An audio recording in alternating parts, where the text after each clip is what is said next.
हम लोग क्या पढ़ रहे थे कल? गवर्नर जनरल और वाइसरॉय। एक बार उसको फिर से हम रिकॉल करेंगे, आप लोग बताइएगा उसको, ठीक है? आप लोग बिना देखे हुए बताइएगा, कोशिश कीजिएगा कि उसको आप खुद से बताएं, ठीक है?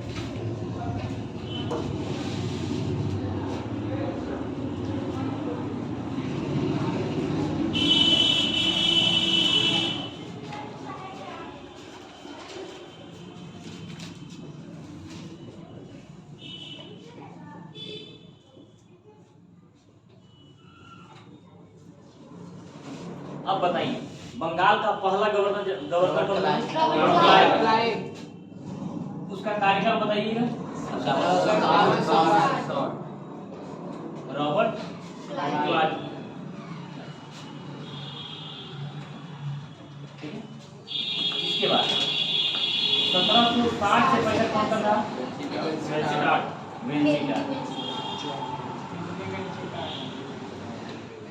वेंसिटार।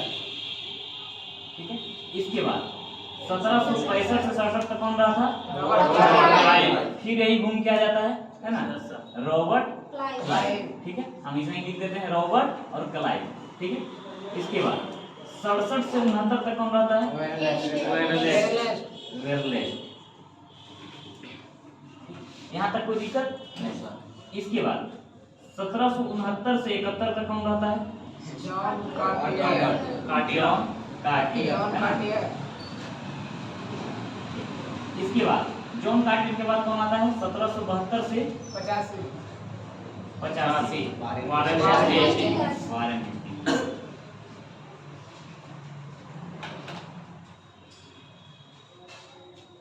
1785 से 86 फिर कौन आता है?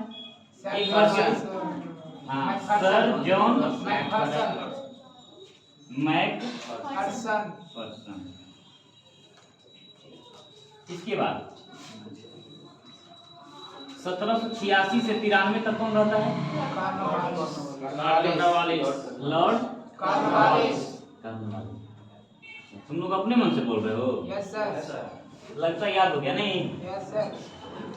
1793 से 98 तक कौन रहा? Sir John Stuart. इसके बाद 1798 से 1805 तक कौन?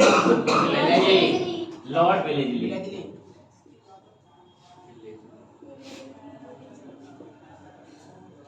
इसके बाद 1805 में कुछ समय के लिए कौन आया था? लॉर्ड कॉर्नवालिस ही आया था। उसके बाद में फिर 1805 से 7 तक कौन रहा था? George Barlow. ऐसे लिखा था और बार्लो ऐसे लिखा था। अगला 1807 से 13 कौन रहा था? लॉर्ड मिंटो प्रथम। इसके बाद 1813 से 23 तक कौन रहा था? Lord Hastings. इसके बाद 1823 से 28 तक कौन रहा था? Lord Amherst. Lord Amherst. इसके बाद 1828 से 35, इसको यहाँ लिख लेते हैं क्योंकि इसके बारे में हम लोग को आज पढ़ना ही है। ठीक है, 1828 से 35 तक कौन रहा था? Lord William Bentinck. और यही जो व्यक्ति है बंगाल का अंतिम गवर्नर जनरल और भारत का प्रथम गवर्नर जनरल बनता है। ठीक है, यहाँ तक किसी को कोई परेशानी नहीं? लगभग सबको याद हो गया चार्ट, है ना? ये याद हो गया लगभग। क्रम से हम आपको बोले थे कि याद कीजिएगा, यदि आप इसका कार्यकाल याद कर लेते हो तो आपको ये आसान हो जाएगा याद करने में इसका नाम। ठीक है, तो 1757 से 60 तक कौन रहा? Robert Clive. 60 से 65 तक कौन रहा? इसके बाद 65 से 67 तक कौन रहा? Robert Clive. उसके बाद 67 से 69 कौन रहा? वेरलेस्ट। और उसके बाद 69 से 71 जॉन कार्टियर, है ना? उसके बाद 72 से 85 वारेन हेस्टिंग। और उसके बाद 85 से 86 कौन? सर जॉन मैकफर्सन, ठीक है। इसके बाद 86 से 93 लॉर्ड कॉर्नवालिस। Lord Cornwallis. इसके बाद 93 से 98 सर जॉन सॉ। 98 से 1805 लॉर्ड वेलेस्ली, है ना। इसके बाद 1805 में कुछ समय के लिए फिर 1805 से 7 जॉर्ज बार्लो, कौन था? जॉर्ज बार्लो, है ना। इसके बाद 1807 से 13 तक लॉर्ड विंडो प्रथम। इसके बाद 1813 से 1823 लॉर्ड हेस्टिंग्स। इसके बाद 1823 से 28 तक लॉर्ड एम्बर्स। और इसके बाद 1828 से 35 तक लॉर्ड विलियम बेंटिक। इस तरह से आपका बंगाल का गवर्नर जनरल, है ना। अब आरंभ हो गया भारत का गवर्नर जनरल, ठीक है। और इसके बाद हम 1857 में जैसे ही जाएंगे उसके बाद प्रवेश क्या कर जाएगा? वायसराय, ठीक है। तो यहाँ तक आप लोग को याद हो गया ये लिस्ट, ठीक है। तो इस चीज को तो रिकॉल करना कोई थी नहीं, है ना। लेकिन घर में फिर एक बार कोशिश कीजिएगा लिखने का, जितना ज्यादा लिखोगे उतना ज्यादा आपको याद होगा, ठीक है। चलो, तो अब हम बात करेंगे कल तक हम कहाँ तक पढ़ लिए थे इसको? हेस्टिंग के बारे में पढ़ ही रहे थे ना। हेस्टिंग से रिलेटेड हम फिर से एक बार रिकॉल कर लेते हैं उस चीज को, ठीक है। हेस्टिंग से रिलेटेड जो था बात हम उसको रिकॉल करते हैं एक बार, ठीक है। लॉर्ड हेस्टिंग के समय हम आपको पहले ही बता चुके थे, कॉमन बात था इसके समय जो अभी तक अहस्तक्षेप की नीति थी, है ना, तटस्थता की जो नीति थी उसको ये हटा दिया और युद्ध करने वाला नीति ले आया। आते के साथ आया कब है? 13 में, है ना। आते के साथ 13 के बाद 14 में लड़ाई शुरू कर दी। 14 में कौन सा लड़ाई शुरू हो गया था? प्रथम आंग्ल नेपाल युद्ध। प्रथम आंग्ल नेपाल युद्ध इसने शुरू कर दिया। और 1814 से कब तक चला? यह युद्ध कैसे समाप्त हुआ? सुगौली की संधि, एक संधि हुई थी, सुगौली की संधि 1816 में। 1816 में सुगौली की संधि के तहत क्या हुआ? ये युद्ध समाप्त हो गया, ठीक है। इसके बाद अब हम तो बोले इसका नेचर ही लड़ाई झगड़ा वाला है, झगड़ालू आदमी है ना, तो लड़ेगा ही लड़ेगा। इसके बाद इसने 16 शांत रहा, बोला अब 17 आ गया है, तो 17 में अब इसको खतरा करना है किसी को, तो खतरा किसको कर दिया? मराठा। और कौन सा आंग्लो मराठा युद्ध होगा? तृतीय आंग्लो मराठा युद्ध। कब से कब तक? 17 से 18। और पेशवा का पद समाप्त कर दिया। हाँ, और पेशवा को पेंशन भोगी बनाकर भेज दिया कहाँ? कानपुर के बिठूर में भेज दिया, है ना, है ना, कानपुर के बिठूर में भेज दिया उसको, ठीक है। इसके बाद लड़ाई हो गया पानीपत का, ये पानीपत का बोल रहे हैं, और मराठा का युद्ध हो गया, आंग्ल मराठा युद्ध हो गया। इसके बाद हम आपको बताए थे कुछ आर्थिक सुधार। अच्छा, मराठा से संबंधित एक और बात हम आपको बताए थे, मराठा एक भाड़े का सैनिक रखता था, उसका नाम क्या होता था? पिंडारी। जब मराठा जो सत्ता से बाहर हो गया तो अब ये लोग बेरोजगार हो गया। अब बेरोजगार हालत में क्या करने लगा? मजबूरी में इन लोग क्या करने लगा? लूटमार करना स्टार्ट कर दिया, जिससे अंग्रेज क्या हो गया? पूरी तरह एकदम क्या हो गया? परेशान हो गया। इसको पूरी तरह से खत्म कर दिया। उसके लिए अलग अलग नीति आपको बताए थे, किसी को कुछ रियासत देके खुश कर दिया, किसी को मरवा दिया, किसी को जंगल में ही वो अपने आप मर गया, कोई आत्महत्या कर लिया। इस तरह से लगभग बहुत सारे नीतियों के तहत क्या किया? उसने पिंडारियों को पूरी तरह से क्या कर दिया? समाप्त कर दिया। तो पिंडारियों के दमन के लिए कौन जिम्मेवार है? लॉर्ड हेस्टिंग्स, ठीक है। इसके बाद अब हम आपको बताए थे 1820 में एक नीति आता है जो आर्थिक नीति है ना, टैक्स वसूलने का नीति है। कौन सा नीति लाया था उसने? रैयतवाड़ी। हालांकि हम आपको बताए थे रैयतवाड़ी की शुरुआत 1792 में हो जाती है, ठीक है। मद्रास के 12 जिले से हो जाता है, ठीक है। लेकिन इसको पूरी तरह से ब्रॉड लेवल पर स्टार्ट करने का जो श्रेय है ना, किसको जाता है? थॉमस मुनरो को। इसकी शुरुआत जो किया था कैप्टन रीड ने किया था ना, कैप्टन रीड ने इसका आरंभ किया था। लेकिन पूरी तरह से जो शुरुआत पूरा मतलब पूरे बड़े क्षेत्र में लागू करने का जो अथी है वो किसको था? Thomas Munro. इसलिए दोनों का नाम आता है, थॉमस मुनरो का भी और कैप्टन रीड का भी। इसलिए अब जब भी आपको आया ऑप्शन में कि रैयतवाड़ी प्रथा जो था, रैयतवाड़ी व्यवस्था जो था किससे संबंधित है, तो दोनों नाम हो सकता है, थॉमस मुनरो और कैप्टन रीड, दोनों एक ही ऑप्शन में होगा, ठीक है। अलग अलग रहने का चांस ही नहीं होता, ठीक है। अलग अलग नहीं रहेगा, एक ही नाम दोनों में से या तो कोई एक ही नाम रहेगा या तो ए और बी रहेगा ऑप्शन में और रहेगा बोथ। तो हमारा आंसर कौन सा जाएगा? बोथ, ठीक है। इस तरह से कैप्टन रीड और कौन था? Thomas Munro. इसने रैयतवाड़ी की प्रथा स्टार्ट की। रैयतवाड़ी जो प्रणाली था, टैक्स वसूलने की प्रणाली किधर था? दक्षिण भारत, उत्तर भारत? दक्षिण भारत में। दक्षिण भारत के अधिकांश क्षेत्रों में लागू हुआ और ये भारत का लगभग जो अंग्रेजी राज्य था उसका 51% क्षेत्र में लागू हुआ। समझ लो, 51% मतलब सबसे ज्यादा ही था, है ना। कौन था? रैयतवाड़ी, ठीक है। 1820 में आया। इसके बाद एक व्यवस्था ये और लागू करता है, उसका नाम है महालवाड़ी। क्या नाम है? महालवाड़ी। इसने लगभग अंग्रेज जो आया था, अंग्रेज टैक्स वसूलने का 3 नीति बना के गया। एक अस्थायी बंदोबस्त कर दिया, परमानेंट सेटलमेंट जो था वो किसके समय आया था, कार्नवालिस के समय, है ना, 1793 में उसने लागू किया था, ठीक है। उसके तहत उसने जमींदारी वर्ग को तैयार किया, सब जो टैक्स वसूलने का अधिकार किसके पास था, जमींदार का। लेकिन रैयतवाड़ी जो प्रथा थी उसके तहत कौन टैक्स वसूलता था, कोई टैक्स वसूलने वाला आदमी नहीं था, डायरेक्ट टैक्स होता था कंपनी को जाते देता था, है ना, डायरेक्ट किसको दे देता था, कंपनी को। तो बिचौलिया है ही नहीं। अब टैक्स जितना ले उससे, है ना, किसान से वो जितना भी टैक्स ले वो अपना निर्धारित कर देता, कितना आपको देना देता था। जमींदार वाला होता था ना, आपको बताए थे कि 1/11 भाग है ना वो जमींदार रखता था और बाकी जो था नॉर्मल कौन रख लेता था, कंपनी रखती थी, ठीक है।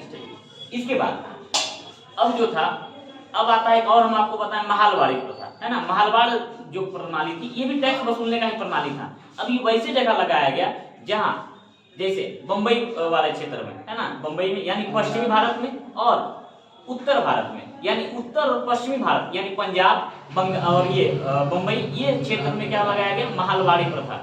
महाल क्या होता है, आप लोग के मन में आ रहा है महाल क्या होता है। रैयत तो समझ में आया कि रैयत किसान को बोलते हैं, डायरेक्ट उसने किससे कांटेक्ट किया, किसानों से।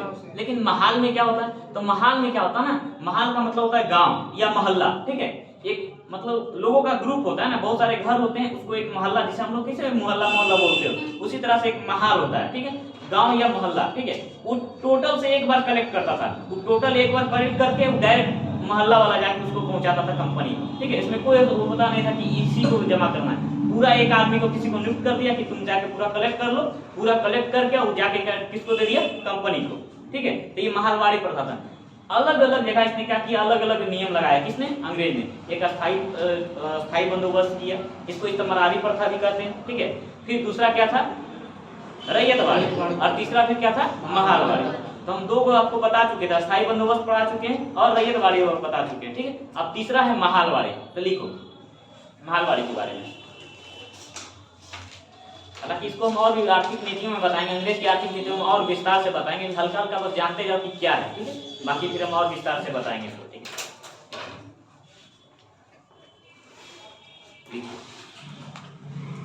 1822 ईस्वी में, 1822 ईस्वी में बम्बई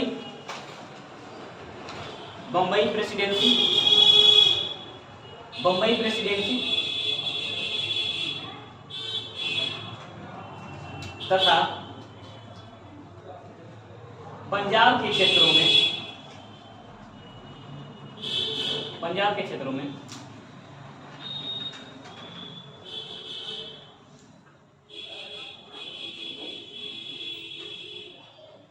कर वसूलने की एक नई प्रणाली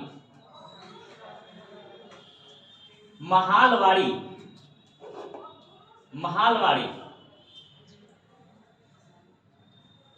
व्यवस्था की शुरुआत हुई।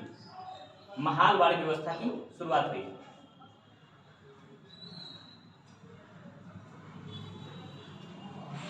जिसके अंतर्गत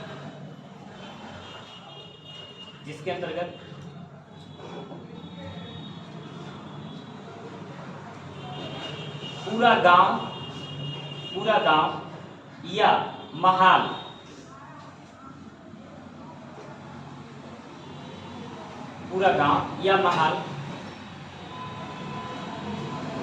एक होकर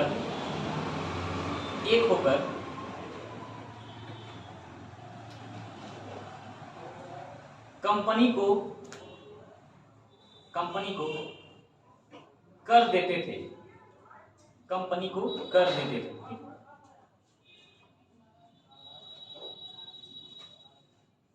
ठीक।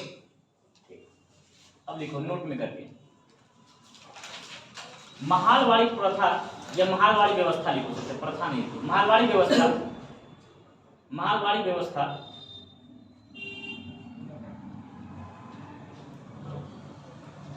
में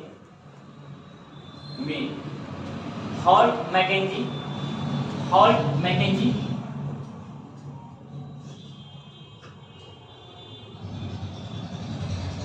रॉबर्ट बर्ड तथा एल्फिंस्टन एल्फिंस्टन का मुख्य योगदान था। हर्ट मैकेंजी, रॉबर्ट बर्ड तथा एल्फिंस्टन का मुख्य योगदान था।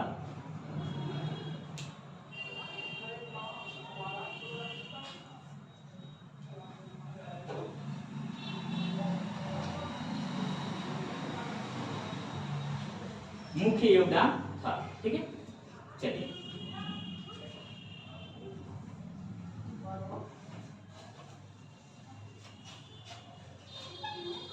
अब नोट करके लिखो पॉइंट। 1822 ईस्वी में 1822 ईस्वी में 1822 ईस्वी में लॉर्ड हेस्टिंग के शासनकाल में ही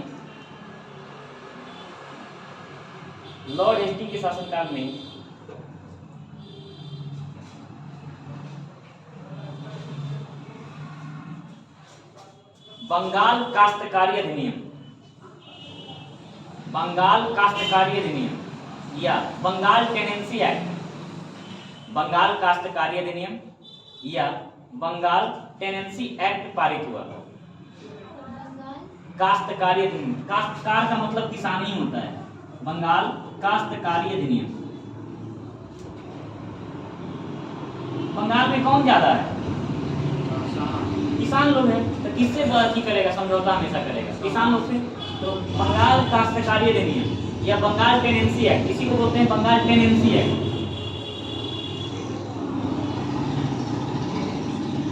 तो पूछता है 1822 का टेनेंसी एक्ट किसके समय पारित हुआ? Lord Hastings. अब आपको शासनकाल याद रहेगा तो इसका नाम याद आ जाएगा कि नहीं याद रहेगा? याद आ जाएगा ना, इसीलिए हम आपको शासनकाल पर ध्यान दिलवा रहे ज्यादा। ये शासनकाल आपको ध्यान में रहेगा, इसका कब कौन आया तो लगभग चीज आपको ध्यान में रहेगा। ठीक है, चलो हो गया। अब हम लोग आते हैं लॉर्ड हेस्टिंग का तो हो गया। अब आ जाओ हेडिंग दे दो लॉर्ड एमहर्स्ट। लॉर्ड एमहर्स्ट, ठीक है, हेडिंग दे दो Lord Amherst. Lord Amherst, Lord Amherst.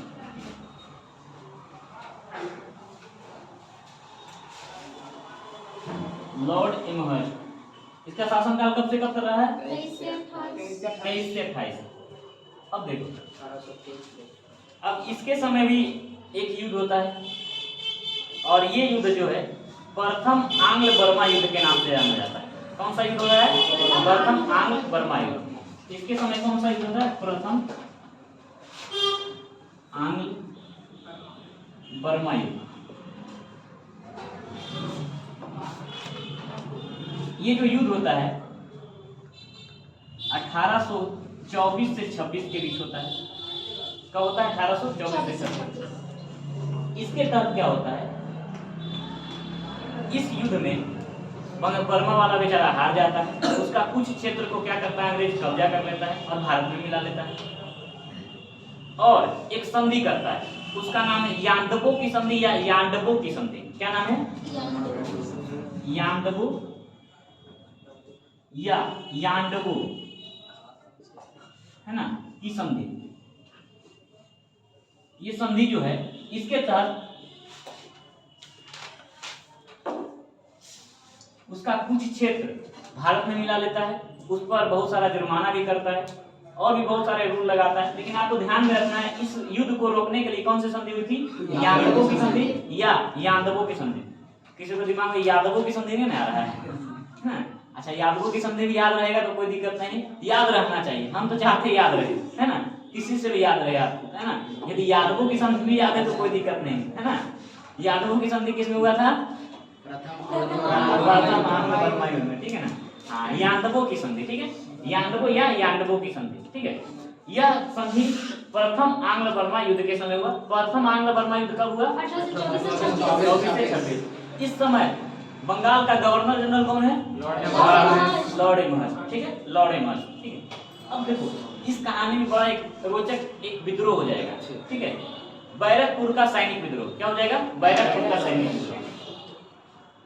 हम बोले ना बहुत सारा सैनिक विद्रोह हो जाता है। 1857 का जो सैनिक विद्रोह था वो तो विद्रोह पूरा समझो कि लगभग पूरे अंतरराष्ट्रीय लेवल पर हो गया एक तरह से, है ना, पूरा एकदम जाम गया, जग जाहिर हो गया। लेकिन कुछ और भी पहले हुआ था, ठीक है। वो कौन था? बैरकपुर। ये 1824 में हुआ था। हुआ क्या था आपको बता दें, ये क्यों हुआ था। जो भारतीय सैनिक था, है ना, वो अपना संस्कृति में ये मानते थे कि समुद्र पर लात रखना, है ना, मतलब समुद्र पर पैर रखना पाप होता है ना, क्योंकि समुद्र देवता है। और समुद्र देवता पर हम कैसे अपना कदम रख दें, कैसे उनको चरण रख कर अपना अथी करवा दें, ठीक है। तो वो समुद्र लांघना नहीं चाहता था। पहले समुद्र लांघने पर, यानी समुद्र पार जाने पर धर्म भ्रष्ट माना जाता था, धर्म उसको वहां से जाति से निकाल दिया जाता था, धर्म उसका नष्ट हो जाता था, ऐसा मानना था। ये मानकर जो भारतीय सैनिक थे वो चाहता ही नहीं था कि हम इस युद्ध में लड़े। अब बर्मा जाएगा तो पार करना पड़ेगा ना बंगाल की खाड़ी। बंगाल की खाड़ी जो खाड़ी है उसको पार करने के लिए समुद्र से गुजरना पड़ेगा, और समुद्र में तो पैर रखेगा नहीं क्योंकि देवता है। धर्म भ्रष्ट हो जाएगा, जाति परिवर्तित हो जाएगा। और देखो हमेशा से शुरुआत से नहीं, ये पहले का बात नहीं, अभी भी यदि धर्म पर कोई बात आता है ना तो बड़ा मुद्दा सेंसिटिव हो जाता है। अंग्रेज इसी में चला गया अंग्रेज, ठीक है। अंग्रेज को बाद में पता चला कि अच्छा धर्म से इन लोग को अति करना होगा। 1857 की जो क्रांति हुई थी उसमें हिंदू मुस्लिम का एकता के बारे में हुआ, तभी तो फूट डालना स्टार्ट कर दिया हिंदू मुस्लिम में। जानता था कि यदि इन लोग एक हो गया ना तो हम लोग को टिकने नहीं देगा। इसी कारण इसने क्या किया, शुरुआत से एकदम हिंदू मुस्लिम को लड़ाने का कोशिश किया, और आज देखो क्या स्थिति आ गया। अभी थोड़ा सा कहीं कुछ मामला होता है तो कोई मुड़ी काट देता है, तो कोई पैर काट देता है, कोई तो कुछ ना कुछ कर ही देता है, ठीक है। तो चलो कोई बात नहीं। तो इसका हम लोग देखते हैं प्रथम आंग्ल बर्मा युद्ध जो है कब हुआ था, 1824 से 26। इसके होने के कारण क्या हुआ, एक हमको सैनिक विद्रोह भी देखना पड़ता है। कौन सा? बैरकपुर का सैनिक विद्रोह। ये कब हुआ था? 1824 में, है ना। क्यों हुआ था ये? सैनिक हाँ, पार नहीं जाना चाहते भारतीय सैनिक। क्या नहीं चाहते थे? अपनी संस्कृति के खिलाफ नहीं जाना चाहते थे। उनके संस्कृति कल्चर में था कि हम समुद्र पर क्या नहीं रखेंगे, पैर नहीं रख सकते, हम समुद्र के पार नहीं जा सकते। यदि हम समुद्र के पार चले गए तो हमारा धर्म क्या हो जाएगा, भ्रष्ट हो जाएगा। क्लियर? चलो यही दो बात इसमें याद रखना है लॉर्ड एमहर्स्ट में। किसमें? लॉर्ड एमहर्स्ट में, ठीक है। चलो लिखो, इसी के शासनकाल में प्रथम आंग्ल बर्मा युद्ध हुआ। प्रथम आंग्ल बर्मा युद्ध हुआ। अच्छा, बर्मा तुम लोग जान रहे हो ना? Yes sir. हाँ ठीक, म्यांमार को बोलते हैं, ठीक है। मतलब बोलो सर वर्मा जी के बारे में बात कर रहे हैं? नहीं, वर्मा जी और शर्मा जी की बात नहीं कर रहे हैं, ठीक है। प्रथम आंग्ल बर्मा युद्ध, ठीक है, 1824 से 26 कब हुआ था? 1824 से 26 में हुआ। इस युद्ध में बर्मा को बुरी तरह पराजित किया। इस युद्ध में अंग्रेजों ने बर्मा को बुरी तरह पराजित किया। वीडियो लॉक करो, उसको वीडियो ना, विंडो लॉक करो, विंडो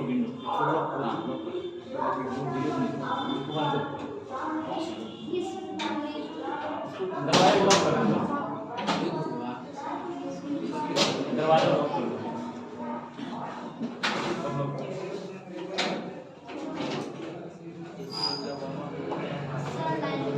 हाँ, इसी के शासनकाल में प्रथम आंग्ल बर्मा युद्ध हुआ। कौन सा युद्ध हुआ? प्रथम आंग्ल बर्मा युद्ध हुआ, ठीक है। ये कब हुआ? 1824 से 26। लिखो, इस युद्ध में अंग्रेजों ने म्यांमार को बुरी तरह पराजित किया।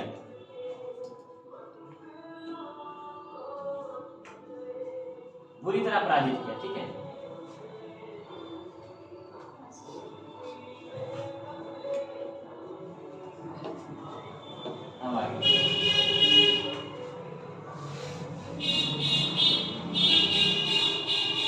यह युद्ध यांडबो की संधि के तहत समाप्त हुआ। यह युद्ध यांडबो की संधि के तहत समाप्त हुआ। और लिख लेना 1826।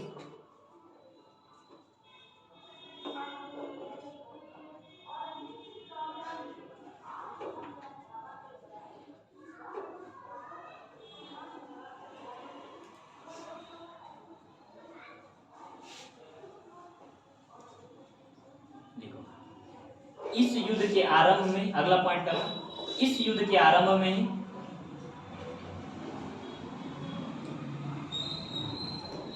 अर्थात 1824 ईस्वी में 1824 ईस्वी में बैरकपुर के सैनिकों ने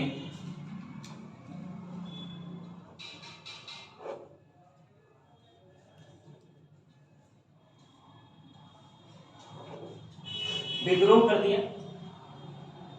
दिया।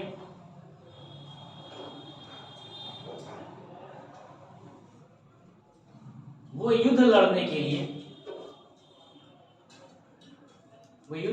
लिए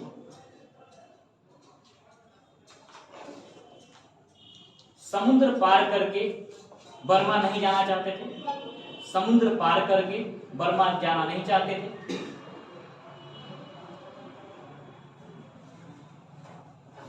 बर्मा जाना नहीं चाहते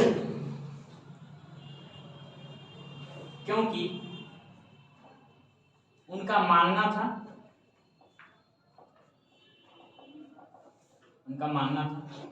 कि इससे हमारी संस्कृति और धर्म भ्रष्ट हो जाएगा। इससे हमारी संस्कृति और धर्म भ्रष्ट हो जाएगा। ठीक है।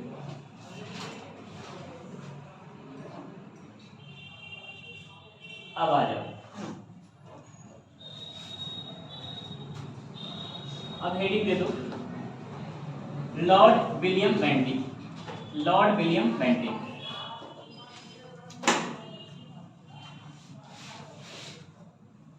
Lord William Bentinck.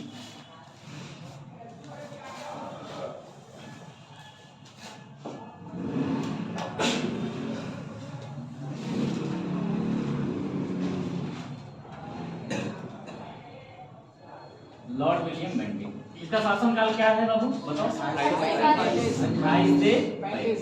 ठीक, ये हो गया लॉर्ड विलियम बेंटिक। ठीक है। अब देखो लॉर्ड विलियम जो बेंटिक था, ये अभी तक के जो आए गवर्नर जनरल उसमें सबसे उदार आदमी है। ये भारत के लिए, भारतीयों के लिए कुछ करेगा अच्छा। ठीक है। सबसे पहले हम इसका जो बात है, ये उदारवादी है। क्या है? उदारवादी समझते हो ना? हाँ। जिसके अंदर करुणा हो, दया हो, है ना। अगर सर करुणा दया है उसके अंदर, मतलब करुणा तो कोई लड़की का नाम नहीं है और ना ही दया कोई लड़का है ना। उदया CID वाला नहीं, दया है ना, तो वाला नहीं है। ठीक है। हाँ, तो उदारवादी था। ठीक है। पहला पॉइंट ये, अभी तक के गवर्नर जनरलों में क्या था, ये उदारवादी था। इस पर दो ऐसे महान व्यक्तित्व जो हैं, मील और बेंथम, है ना। मील और बेंथम, इनका प्रभाव था। मील और बेंथम दो उदारवादी व्यक्ति, बहुत अच्छे व्यक्तित्व रहे थे, है ना। उनका क्या था, इन पर प्रभाव पूरा था, व्यक्तित्व का प्रभाव पड़ा था। इसी कारण ये पूरे तरह से क्या थे, उदारवादी थे। ठीक है। अब उदारवादी व्यक्ति है तो क्या चाहेगा, कहीं भी देखेगा इसको दुख देखेगा तो वहां पर चाहेगा कि थोड़ा लोगों का हेल्प कर ले। ठीक है। तो भारत में जो दुख था उस समय, एक दुख था, उसका नाम है सती प्रथा। क्या नाम है? सती प्रथा। सती प्रथा आप लोग जानते होंगे अच्छा से। सती प्रथा क्या होता था, पहले उस समय प्राचीन समय में हुआ क्या करता था, जब किसी स्त्री का पति यदि मर जाता था, है ना, तो क्या होता था, वो स्त्री अपने पति के साथ, है ना, चिता पे जल जाते थे जिंदा। कुछ लोग इमोशनल होके अपने आप जल जाते थे, जाके बैठी जाती थी। ठीक है। और कुछ लोग को जबरदस्ती बैठा दिया जाता था, उसको नशीला या मादक पदार्थ पिला दिया गया पूरा बढ़िया से, है ना, भांग पिला दिया, है ना। बेचारी हंस रही तो हंस रही, रो रही, उसको बुझाइए ना कहाँ जा रहे। जब जलने के लिए बैठती, धीरे धीरे जब उसको अति होता तो सब चारों बगल से उसको डंटा लेके हुल के दम कैले निकलने नहीं देता था, है ना। आप जंगल में, मतलब जंगल क्या, गांव वगैरह में देखो किसी को अति इस तरह का जानवर वगैरह अति करता है, जिंदा जलाते हुए, है ना, जानवर देखो। हाँ, चारों बगल से क्या करता है, लाठी लेके एकदम खड़ा रहेगा और उसको निकलने नहीं देता, एकदम एक इधर से एक उधर से, एकदम सेम यही कंडीशन था सती प्रथा में। अब नशा में कोई है तो कितना देर तक नशा में रहेगा, है ना। धीरे धीरे जब बदन जलेगा, ये होगा तो उसको तो अनुभूति होगा ना कष्ट का। उसको जैसे अपना चेतना वापस आता था, पूरा चिल्लाना शुरू हुआ, स्टार्ट हो जाता। अब बताओ इतना भयानक, अब इंसान को कैसे जला रहा है, देख रहे हो। अरे मरता है तो आदमी नॉर्मली जलाता है, अलग बात होता है ना, वो सेंसलेस हो जाता है। लेकिन अभी जिंदा में जला रहा, सोचो ना, आपको हम बोल रहे हैं, आपके दिमाग में हो सकता है किसी का रोंगटा भी खड़ा हो रहा होगा, सर क्या बोल रहे हैं, एकदम एकदम हो रहा होगा कि सर ऐसा, मतलब सुन रहे हैं तो हमको ऐसे लग रहा है, देखते तो क्या होता, तो बेहोश हो जाता और क्या होता है क्या है कि नहीं।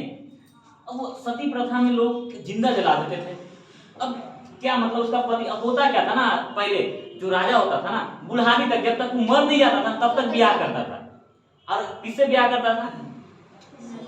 नॉर्मल अपना ऐसे, मतलब बहुत छोटा छोटा से ब्याह कर लेता था। कोई 20 बरस का है, कोई 15 बरस का है, कोई सरका से ब्याह कर लिया। 88 बरस का है ना, 88 बरस का जवान आदमी है ना, 88 बरस का जवान आदमी, हाँ 88 बरस का जो जवान आदमी, मतलब बूढ़ा आदमी जो है, अब राजा जो है या जमींदार है, वो कर लिया किसी गरीब के लड़की से विवाह कर लिया। अब उसका एक पाँव कहाँ है? कब्र में, और दूसरा पाँव मंडप पे, ठीक है। अब पता चलता है इसी के बीच में क्या आ जाता है, इसी बीच में चल देता है बेचारा, है ना, खुशी से मर जाता है ना, कि चलो इतना ब्याह कर लिए, चलो अब लगता है सफल हो गया, नहीं उसी में चल देता है, ठीक है। तो इसी में अब तो ये आदमी क्या, इसको होगा ना, दुख तकलीफ होगा कि नहीं, देखेगा तो। लेकिन इनके दुख तकलीफ को दिखाने के लिए एक और आदमी है भारत में, है ना, उनका नाम है राजा राम, है ना, राजा राम मोहन राय। ये महान व्यक्तित्व है ना, राजा राम मोहन राय जो है, इन्होंने, इनके प्रयास से लॉर्ड विलियम बेंटिक ने इसको क्या कर दिया, लीगली समाप्त कर दिया। लीगली समाप्त करना मतलब कानून बना दिया। ऐसे समाप्त होना अलग बात है, ठीक है समाप्त हो गया, लेकिन चोरी चुपे चल रहा है। अब देखो नीतीश कुमार अभी क्या बंद किए हुए हैं, शराब बंद किए हुए, लेकिन शराब चल रहा है, होम डिलीवरी हो रहा है, पूरी तरह से खत्म हुआ नहीं, है ना, एकदम होम डिलीवरी हो जाता है, नहीं चलो खैर होता है नहीं होता है, क्या होता है छोड़ो हटा, ठीक ना, उसका बात नहीं करते हैं, ठीक ना। तो कहेंगे सर हम पर ही लगा देंगे नीतीश कुमार की, क्या बोलते हैं आप नॉर्मली, है ना। हाँ तो बहुत अच्छा उनका नियम कानून है, बहुत अच्छा पालन हो रहा है, ठीक है। हाँ जो बोले हम नहीं बोले, ठीक है चलो ठीक है। तो राजा राम मोहन राय जो था, है ना, फिर ठीक ना, उनके प्रयासों से लॉर्ड विलियम बेंटिक ने इसको क्या कर दिया, समाप्त कर दिया। 1829 में इसने सती प्रथा को क्या कर दिया, समाप्त कर दिया, गैर कानूनी घोषित कर दिया और इसको क्या कर दिया, प्रतिबंधित कर दिया। अब ये दंडित हो, है ना, दंड इस पर देना शुरू कर दिया, है ना। यदि कोई ऐसा करता पाया जाएगा, उसके साथ जो जो रहेगा शामिल सबको सजा मिलेगा। तो 1829 के तहत सती प्रथा गैर कानूनी हो गया और प्रतिबंधित हो गया, ठीक है जी। कब? 1829 में। लेकिन इसमें एक और कड़ी है, ये 1829 जो हुआ था बंगाल में हुआ था, कड़ी कहाँ हुआ था, बंगाल में। लेकिन जस्ट इसके एक साल बाद अब बोला कि सती प्रथा क्या पूरे बंगाल में ही हो रहा है, तो नहीं और भी जगह हो रहा है। तो बंगाल के अलावा और भी प्रेसिडेंसी है कि नहीं है जी? कौन सा है? मद्रास और बम्बई। तो जस्ट अगले साल, अगला साल बोले तो 1830 में, 1830 कहाँ हो गया, बम्बई में हो गया और मद्रास में भी लागू हो गया। तो देखो सवाल आपसे दोनों तरह से पूछ सकता है, कब हटाया गया, 1829 में। 30 मत मारना, है ना, ऑप्शन दोनों देगा आपको, 30 और 29 दोनों। तो क्या होगा हमारा जवाब, 29। लेकिन बोलेगा बम्बई में कब लागू हुआ, 1829। इन्हें की खाली सती प्रथा करना, सती प्रथा, अच्छा 29 का 29 ये वाला काम में नहीं जाना, ठीक ना। हाँ थोड़ा सा बस अथी रखना, क्योंकि अभी तक सवाल बहुत बार पूछ लिया है कि सती प्रथा को कब निषेध कर दिया या प्रतिबंधित किया गया था, 1829। लेकिन आने वाले समय में हो सकता है सवाल बन सकता है कि इसे बम्बई में कब लागू किया गया था, 1830। मद्रास में कब लागू किया गया, 1830 में। कोई दिक्कत? चलो तो ये वाला आप समझ गए, बहुत बढ़िया, आप लोग समझदार आदमी है ये, ठीक है। एक वो समाप्त किया है और अगला समाप्त करेगा, ठीक है। अगला कौन सा समाप्त करेगा ये? उस समय ठगी प्रथा बहुत चलता था भारत में, है ना, ठगी प्रथा। हाँ ठगी प्रथा जो था पूरे एकदम जोरों शोर से होता था। ठग को देखे हो? ठग को, अरे हम अपने खुद 2-4 बार ठगा गए हैं, क्या बता अभी भी ठगा जाते हैं। अरे ऐसा बताता है ना, मतलब क्या बोले उसको, मतलब आएगा कहेगा जानते हैं बहुत विपद पड़ गया, ठीक है, ऐसे हो गया वैसे हो गया, इतना तरह से इमोशनल करता है ना, लगता है चलो। अब उसके बाद बोलेगा अंतिम में इतना का मदद कर दी, हम समझ गए कि तू वही ठग है जो हमको 2-3 बार ठगा है। बोले हमको ज्यादा काम नहीं है। शुरुआत में जब मतलब उतना ज्यादा मतलब ये नहीं था कि मतलब इस तरह का भी लोग होते हैं। हम अरे नॉर्मली गांव से हम लोग क्या रहे हैं, गांव वाले लोग क्या होते हैं, सीधे साधे होते हैं। अब यहाँ पर शुरुआत में जब आए थे बहुत पहले, है ना, उस समय लोग इस तरह का इमोशनल बात बोल देता था, सोचते थे गाँव में वाला तो आदमी है, नंबर भी देता था कि लीजिए ना नंबर कॉल कीजिएगा, ठीक है, नंबर ले लिए। जब कॉल करते उस समय बोले ठीक है नंबर दे, कागज में लिख के देता था। उस समय कौन सा फोन चलता था, बटन वाला, छोटा छोटा बटन वाला कीपैड, हाँ कीपैड वाला, हाँ जो अच्छा से बोला कीपैड, है ना। अब चलता है टच वाला, ठीक है। हम जब नंबर डायल करते हैं तो बताता है ना, ये कवरेज एरिया से बाहर है। हम बोले ले बाहर हो गया मेरा पैसा। ठीक है, चल ठगी प्रथा का उन्मूलन इसी ने किया था, बहुत एकदम लेवल पर था। कई बार अंग्रेज ठगा गया खुद दे, हम आपको बताएं बहुत बार अंग्रेज को बहुत ज्यादा ठगता था, ठीक ना, इसलिए परेशान हो गया था। मतलब नहीं, ये भारतीय के लिए भी खराब है, अंग्रेजों के लिए भी खराब है कि ठग रहा है इसलिए ना क्योंकि इसको कोई काम नहीं है। अरे पैसे न ले रहा है सबसे, ठग क्यों रहा है, बेरोजगार है, इसलिए इन लोगों को रोजगार देना बहुत जरूरी है। पहले ठग का पूरे समाप्त किया, पूरे तरीका से समाप्त किया इसको। लेकिन इसमें वो व्यक्ति बहुत ज्यादा इसको सहयोग करता है, उसका नाम क्या है, कर्नल स्लीमन। क्या नाम है, कर्नल स्लीमन, या इसको कभी कभी लोग कैप्टन स्लीमन भी बोलते हैं, लेकिन नॉर्मली कर्नल स्लीमन याद रखना, है ना, कर्नल स्लीमन, ठीक है। ये भी एक बार पूछा हुआ क्वेश्चन है कि ठगी प्रथा के समाप्त करने में लॉर्ड विलियम बेंटिक का सहायक कौन था, कर्नल स्लीमन। याद रहेगा आपको ये दो बात, ठीक है। 1829 में क्या समाप्त किया, सती प्रथा, और इसको 1830 में समाप्त किया। कब किया, 1830। ये समाप्त करने वाला बात देखिए।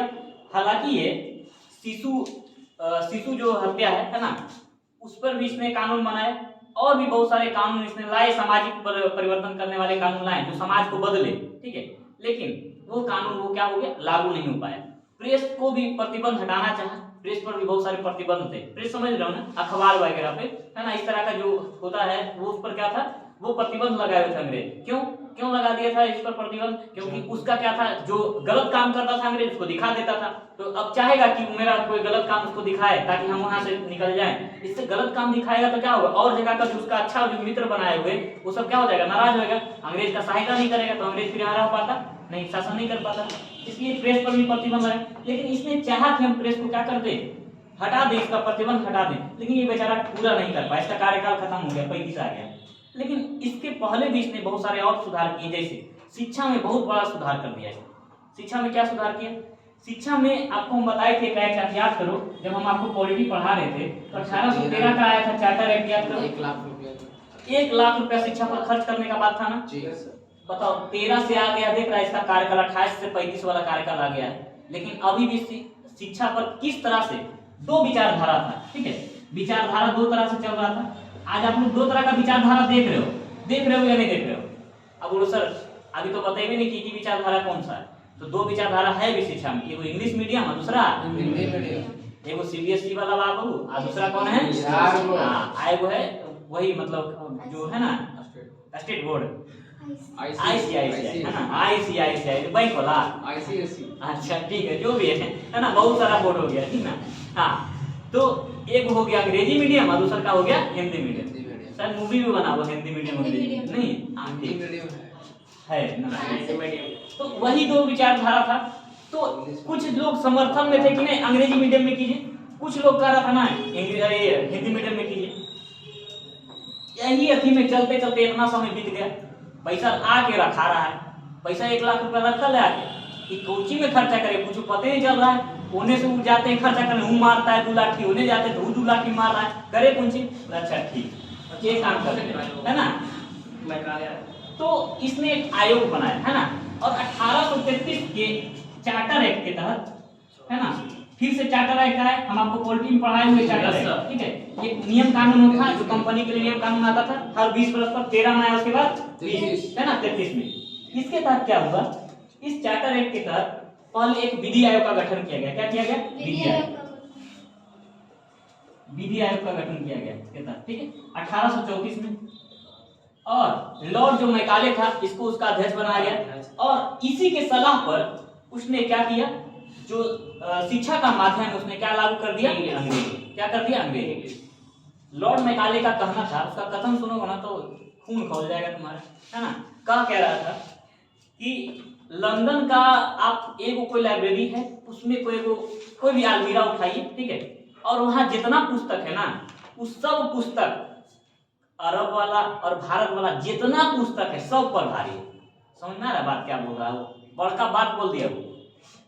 लंदन का एगो लाइब्रेरी में एगो बस अलमारी में जितना पुस्तक सजा के रखल है, उतना पुस्तक जितना पूरे भारत में पुस्तक है और जितना अरब में, क्योंकि उस समय दो ही को ज्यादा डेवलप हुआ करता था, एक अरब और एक दूसरा क्या भारत। बहुत ज्यादा पढ़ने लिखने के मामला में जो इसका जो कल्चर था अरब और इंडिया का बहुत ज्यादा था, इसलिए इसने फारसियों को भी, है ना, फारसियों को भी, अरबियों को, लोग को और भारत को नीचा दिखाने के लिए इसने ऐसा कहा कि हम लोग का तो एक अलमीरा के बराबर ही नहीं करेगा ये, है ना, इसलिए इंग्लिश मीडियम रखिए। क्या रखिए? English medium. इसलिए शिक्षा का माध्यम क्या बन गया? अंग्रेजी। तो शिक्षा में भी इसने क्या किया, बहुत जाके सुधार कर दिया, यानी अब लागू हो गया कि अब क्या चलेगा? इंग्लिश मीडियम ही चलेगा। इसके बाद अब शिक्षा से रिलेटेड ही इसने क्या किया, 1835 में जाने से पहले काम कर दिया अपना, ठीक है। 1835 में वो कलकत्ता में मेडिकल कॉलेज की स्थापना करवा दिया। अच्छा काम किया कि नहीं किया? है ना, कलकत्ता मेडिकल कॉलेज की स्थापना करवा दिया, कलकत्ता मेडिकल कॉलेज की स्थापना करवा दिया, ठीक है। इसके बाद अब ये जो चार्टर एक्ट है ना, ये आपको बहुत महत्वपूर्ण चार्टर एक्ट है, ठीक है। अब अभी तक हम लॉर्ड विलियम बेंटिक के बारे में पढ़ रहे हैं, बंगाल का गवर्नर जनरल है ना, बंगाल का गवर्नर जनरल। लेकिन इसी चार्टर एक्ट के बाद जब ये चार्टर एक्ट आ गया, तब इसको बंगाल का गवर्नर जनरल के हटाकर क्या इसको बना दिया गया? भारत का गवर्नर। हटाया नहीं गया, प्रमोशन दे दिया गया। इसको क्या किया गया? प्रमोशन कर दे दिया गया इसी चार्टर एक्ट के द्वारा। तो आपसे पूछा भी जा सकता है कि किस चार्टर एक्ट के द्वारा लॉर्ड विलियम बेंटिक को भारत का गवर्नर जनरल बनाया गया? कौन सा? 1833 का चार्टर एक्ट, ठीक है। इसके बाद इसी चार्टर एक्ट के द्वारा अब जो था योग्यता के आधार पर सरकारी नौकरी दिया जाता। पहले कैसे दिया जाता था? अंग्रेज है तो उसको ऊंचा पद देंगे, और नहीं तो लोगों को क्या देंगे? नीचा पद देंगे, है ना। भारतीयों को तो ऊंचा पद देता ही है, हम आपको बता ही दिए थे पहले, कॉर्नवालिस तो एकदम नीति बना दिया था कि उसको ऊंचा पोस्ट देंगे नहीं।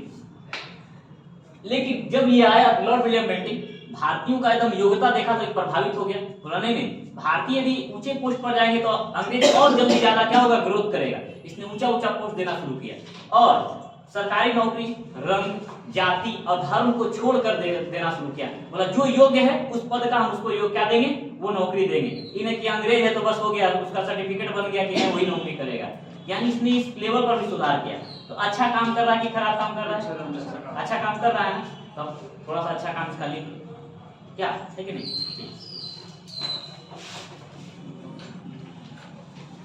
लॉर्ड विलियम बेंटिक तो लिखी हो, ठीक है। अब लिखो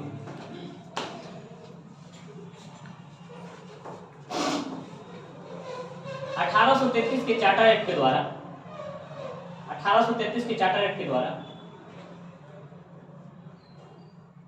थोड़ा फास्ट लिखना चाहिए। 1833 के चार्टर एक्ट के द्वारा बंगाल के गवर्नर जनरल को भारत का गवर्नर जनरल बना दिया गया। भारत का गवर्नर जनरल बना दिया गया।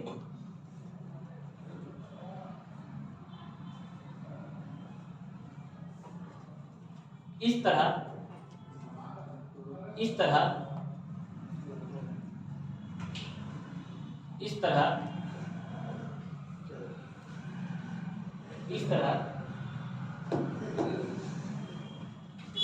लॉर्ड विलियम बेंटिक भारत का प्रथम गवर्नर जनरल और बंगाल का अंतिम गवर्नर जनरल बना।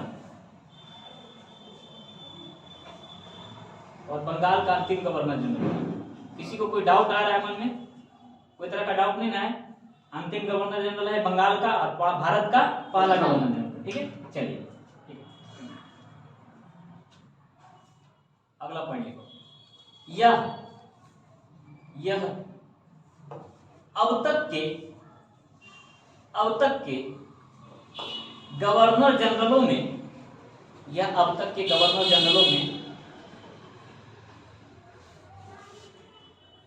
बहुत अधिक उदारवादी था। कोर्ट में लिख लो, मील और बेंथम का प्रभाव। मिल और बेंथम का प्रभाव बहुत ही उदारवादी था, लिबरल है ना, बहुत ही उदारवादी था, उदारवादी। मिल और बेंथम से प्रभावित, ऐसे लिख लो, मिल और बेंथम से प्रभावित, क्योंकि ये दोनों ये बहुत बड़े ये थे ना उदारवादी व्यक्ति, किसी कारण इसका प्रभाव बहुत ज्यादा पड़ा इनको। ठीक है, कुछ लोग पंडित जी के साथ रहते थे, पंडित जी बन जाता, नहीं छोड़ देता सब चीज, खाना पीना, धीरे धीरे पूजा पाठ करवाने लगता है। देखो 1829 में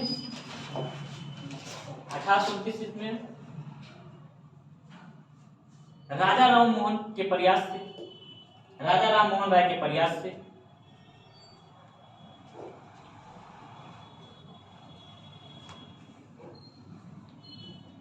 सती प्रथा को पोस्ट में लिखो बंगाल खंड, है ना, सती प्रथा को पोस्ट में लिखो बंगाल में प्रतिबंधित कर दिया,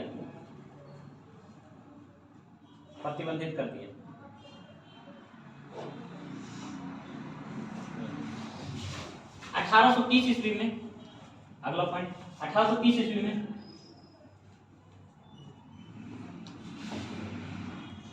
सती प्रथा को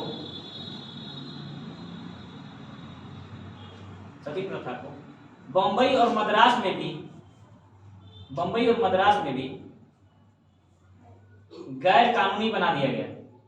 दोनों बात एक ही है बाबू, प्रतिबंधित और गैर कानूनी एक ही बात है, कुछ अलग नहीं। हम दोनों वर्ड इसलिए आपको लिखवा दिए ताकि आपको दिमाग में रहना चाहिए कि दोनों चीज एक ही, अलग नहीं। ठीक है,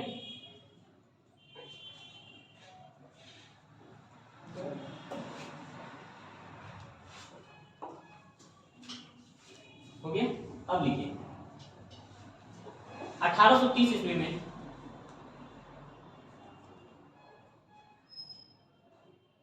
कर्नल स्लीमन की सहायता से कर्नल स्लीमन की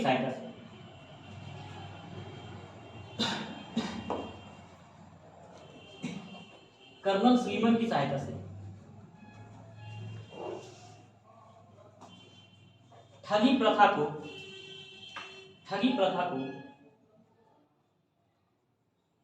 पूरी तरह समाप्त कर दिया।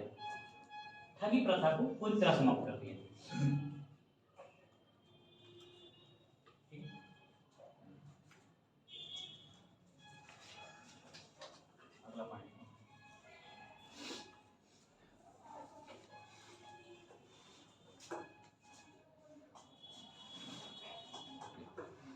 भारतीयों को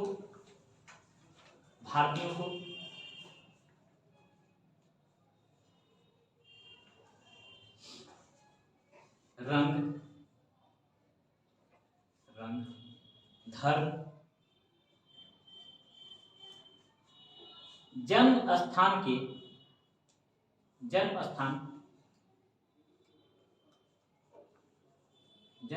के आधार पर नहीं, बल्कि उनकी योग्यता के आधार पर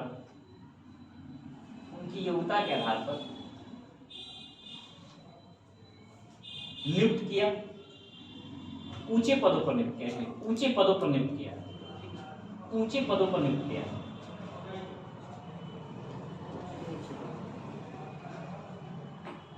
अगला पॉइंट,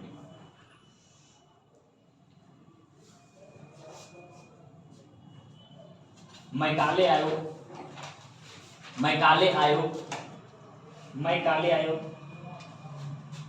लिख लोगे ना। मैं काले का मतलब मैं काले नहीं, ठीक ना, मैं समझना कि सर काले, ठीक ना, बोला मैं काले नहीं, हाँ काला टी शर्ट पहने हुए, मैं समझ शर्ट पहने हुए, सर मैं काले, हाँ मैं काले आयोग द्वारा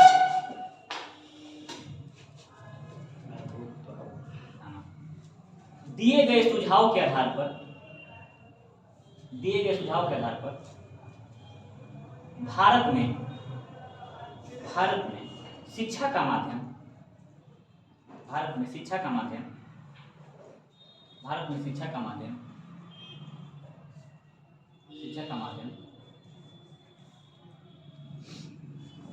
अंग्रेजी को बनाया।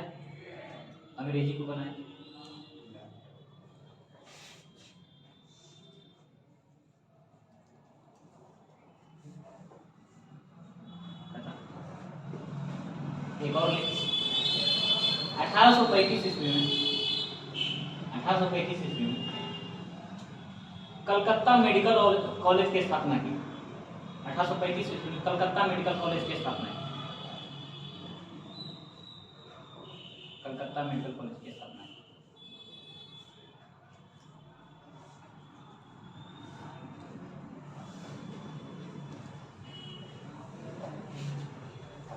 हो गया। तो इसने अपने शासनकाल में लगभग बहुत सारे सुधार किए, राजनीतिक सुधार भी किया। राजनीतिक सुधार में क्या क्या किया? ऊंचे पद पर नियुक्त करना शुरुआत किया, शिक्षा का माध्यम बनाया, सब राजनीतिक माध्यम हो गए। राजनीतिक किए सुधार। सामाजिक सुधार में ठगी प्रथा समाप्त कर दिया, सती प्रथा को समाप्त कर दिया। ठीक है, इसके बाद जो है ना, इसके बाद आएगा चास मेट का। ठीक है, तो इसके बारे में कल पढ़ेंगे। ठीक है, आज हम लोग इतना ही रहने देते हैं। ठीक है, इसके बाद हम लोग कल मिलेंगे। ठीक है, आज के लिए इतना ही। कल सुबह में आप लोग का पॉलिटिकल क्लास 6 बजे। ठीक है, आप लोग अपने समय पर आ जाइएगा। ठीक है, आज के लिए इतना ही। धन्यवाद।